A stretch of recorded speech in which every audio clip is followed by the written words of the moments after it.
We did a bunch of polling that shows that basically 90 to 100% of Americans agree on almost everything. Don't you sometimes feel that what we're experiencing now is the kind of collapse of category? Let me give you a real-time example, which obviously you'll have picked up on yourself. Like Bobby Kennedy is like, if you had anything like an objective mainstream media, some of these organizations that I've worked for, that you've worked for, The Guardian to name one, the BBC to name another one, New York Times, CNN, MSNBC, whoever, like, wouldn't you have seen some sort of documentary that's like, wait a minute, what's going on with MAGA that they've got Bobby Kennedy, who is sort of more Democrat than Bernie Sanders or AOC, certainly more Democrat than Biden or Kamala Harris, has just glommed on to this movement. And wait a minute, Tulsi Gabbard, who surely would have been a better bet as a leader than Hillary Clinton or Joe Biden or Kamala Harris or Bernie Sanders or AOC, is now also nested within this MAGA movement. Doesn't it show you that what we've lost, as you said, truth is non-negotiable? The problem is what they do is they claim there is no truth. And that's the kind of berserk aspect of nihilism, is that it's a havoc machine. Like there is something in the prima materia, the spirit moving along upon the waters, that is like chaos, like order is coming sort of out of chaos. It's discernible within it in its geometry, in its golden scale, in its arithmetic, in its fractals. But it's sort of ensconced somehow within chaos. But what they're doing now in their great heresy, in their blasphemy against God of gods, is claiming that order itself doesn't exist, and therefore selecting and laying claim to whatever virtues they want to elevate on a particular day, and Lord alone knows it changes in accordance with their agenda, because their ultimate aim is control, and control is on the spectrum of violence. And so with peculiar irony, they are guilty of the sin that they declare to be the worst of sins. Well, many accusations are confessions, as we said. And number one, nothing stands up to a story. Nothing can compete with a story. It's the most powerful thing that we have. When you're mentioning this, one of the greatest disappointments that I've had with the Democratic Party, which I was a member of for a great number of years and still engage with and try to help as much as I am right now with Republicans in the administration as well, because I do think that no matter who's in power, we need a competent opposing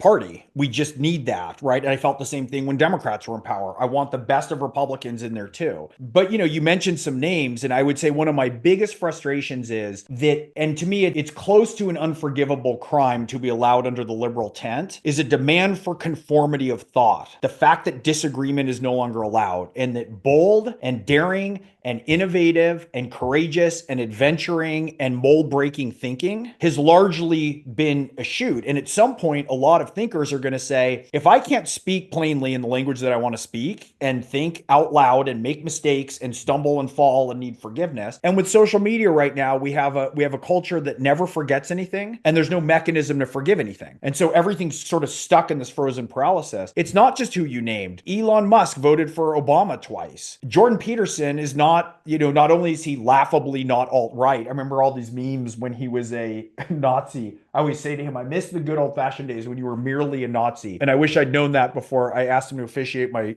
Jewish wedding.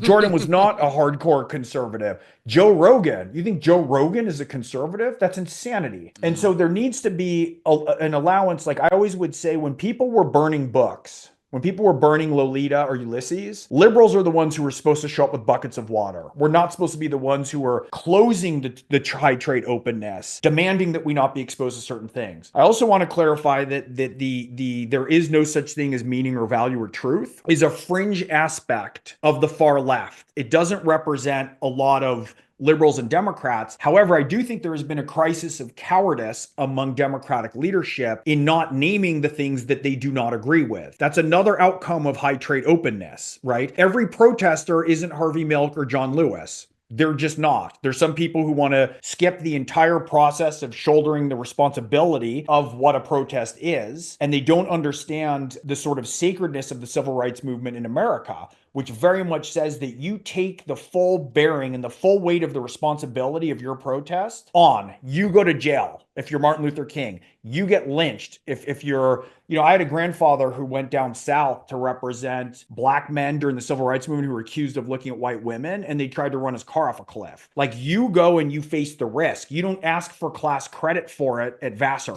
And part of you, when you hold up in the face of all that unjustness, the law and the culture crumbling across your unbowed shoulders makes enough people say, you're the one who's righteous, not the law. Let's change the law. And let's do so within the parameters of the legal system. And so a lot of that has been forgotten. You mentioned definitional collapse. I think that's a really important term. There's phrases that are super loaded. If somebody mentions MAGA on the left or on a meeting that I'm in with, let's say, leading Democrats, it means something completely different than if I'm with friends who voted for Trump. The words don't mean the same thing. It's sort of even like Black Lives Matter. Are people talking about the lawless and illicit excesses that happened in the $2 billion riots that happened after George Floyd? Or are they talking about movements that are contained on college campuses? There's a whole variety of different ways that those terms are used, and we don't even know what they mean anymore. And basically, this is part of the Orwellian attack, is first you talk about who are people who are acceptable. You, Russell, you're not an acceptable person. Neither is Jordan. Neither is Rogan. Neither is RFK. You're just not. Then it becomes topics of conversation. Are we allowed to have a discussion about what spaces should be for women that's separate and are just women? No, you can't have that discussion. Can we talk about what the checks and balances need to be on immigration? Even if our economy is dependent on immigration, America is a country of immigrants. We love immigrants. They're all part of our community. However, that's not a toggle that can only go straight to open. Can we differentiate it? No, we're not allowed to discuss that. And eventually it goes from people to the Overton window and topics all the way down to words. You can't use that word. If you say this word, it means this. And so we're using all these words where I have friends, close friends who are Black, who Black Lives Matter means one thing to him. It means something to somebody else. We can't use, what does patriarchy mean? What does choice mean? The words themselves get captured and claimed, and then we lose language. An interesting thing about that I find so fascinating, because you talk so compellingly and oddly in a way that I delight in about scripture. But so one of the things that's interesting about Cain and Abel, which we've discussed at length, and Jordan has made this point quite beautifully, is when Cain kills Abel, he's killing the thing that he should aspire to.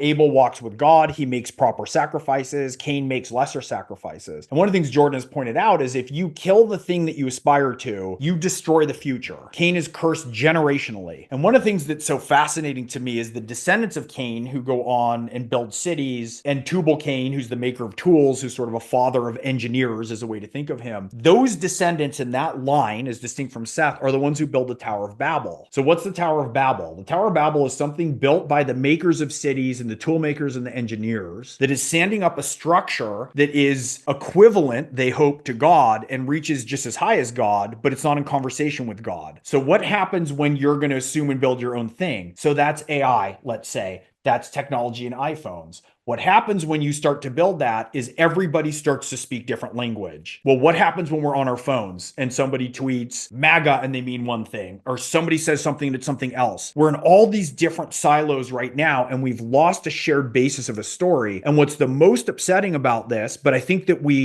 I hope that we're turning the corner on this. I did a bunch of polling. I do some extracurricular kind of spelunking into the culture when things need to be unstuck, usually around extremism. And we did a bunch of polling that shows that basically 90 to 100% of Americans agree on almost everything. I'm just going to read you a couple of these because they're so great. I believe Americans should have equal justice under the law, regardless of race or religion. 99% agree. We're talking Social Security. I believe in the freedom of vote, have every vote counted. 97%. Freedom of speech and religion. 100%. The right to privacy. 99%. It also pertains to topics that are more controversial, like immigration. And the key is, if you don't phrase things like a total asshole, then you can get more agreement. But so much of polling is push polling.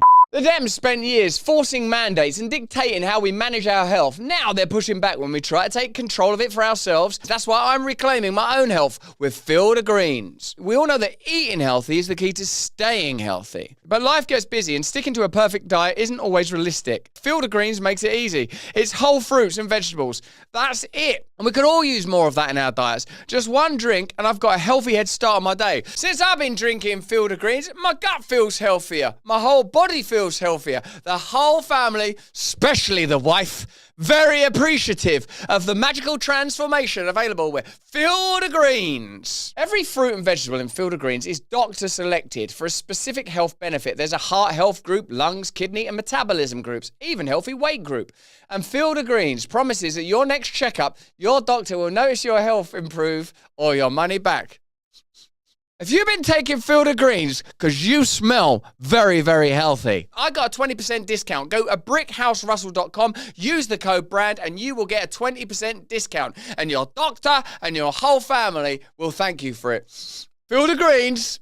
So if you go out and say, I believe in climate change, maybe you get 46%. I believe climate change is a hoax. Maybe you get 46%. But I wrote this question in a different way, which is to try and get at what people's real belief is if we actually want to solve problems. It's important to take care of our environment and ensure that we have clean fields and streams, seas and skies. Americans are tired of political division. 95% agree. Wow. So are we, and it's question after question like this. It's just incredible how much agreement we actually have. So we're filtered through psychopathic algorithms that make us insane when we're online, and they literally note in our phones, the sensors note literally when our eyes dilate when we see something. So the sensors are hacking our nervous system. We have bad faith foreign players. We know there's a ton of psyops being run by China, Russia, and the Iranian regime. And then we have bad faith domestic players making money. And so there's all these networks that are controlling us, that are driving outrage, fear, anxiety, and anger. And the news that filters in and back to us is basically turns the opposition into a monolith. And what I want to do, what I think it's very important that we do, and what I think is important about conversations like this one, and like the ones that you have, and people from different backgrounds and affiliations coming together to discuss, is to shatter something that's called a state of pluralistic ignorance. Now, I mentioned earlier that for one of my books, my 5th book, I was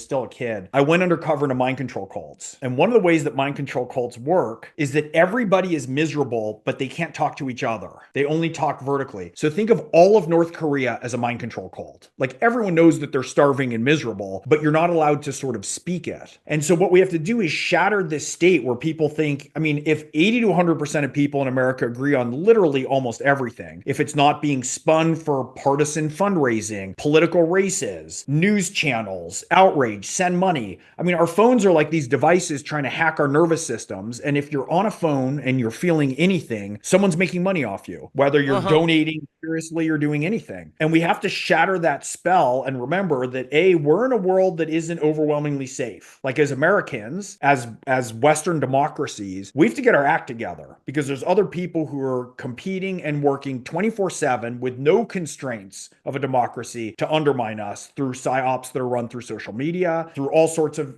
insidious campaigns on us. And there's so much that we have in the way of shared value set if we can figure out how to talk and get back to that. And there's a lot of work to do, because anyone who risks to dare across the divide is risking enormous reputational and financial damage. As you know, you've endured that.